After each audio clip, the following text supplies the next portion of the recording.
ਉਹ ਮੇਰੇ ਯਾਰ ਨੇ ਵੀ ਕਲਾਮ ਪੜਿਆ ਤੇ ਮੈਂ ਵੀ ਪੜ ਦੇਣਾ। ਬਾਬਾ ਬੁੱਲੇ ਸ਼ਾਹ ਫਰਮਾਉਂਦੇ ਨੇ ਫੁੱਲਾਂ ਦਾ ਤੂੰ ਅਤਰ ਬਣਾ, फुल्लां दा तू इत्र बना। मैं वंड मैं करता हूँ क्योंकि मैं PhD कर रहा हूँ, तो मैं इस चीज को रिसर्च कर रहा हूँ। बाबा बुल्ले शाह फरमाते हैं इतने फूल जमा कर, उनको निचोड़, उनका पेस्ट बना कि पानी निकले दरिया बहे।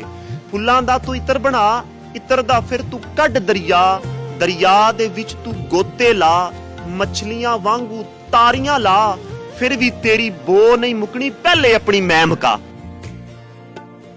ये इंसान अपने अंदर से ना मैं को निकाल दे। मैं क्या हूं यार, मिट्टी दा तू मिट्टी होना, कादी बल्ले बल्ले, अज मिट्टी दे उत्ते बल्लिया बंदिया, कल मिट्टी दे थल्ले।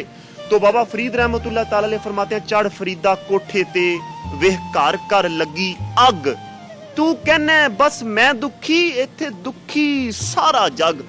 कोई बन गया रौनक पखियां दी, कोई बन गया रौनक पखियां दी, कोई छोड़ के शीश महल चलिया, कोई पलिया नास ते नहरियां विच, कोई रेत गरम दे थल चलिया, कोई भुल गया मकसद आवन दा, कोई करके मकसद हल चलिया।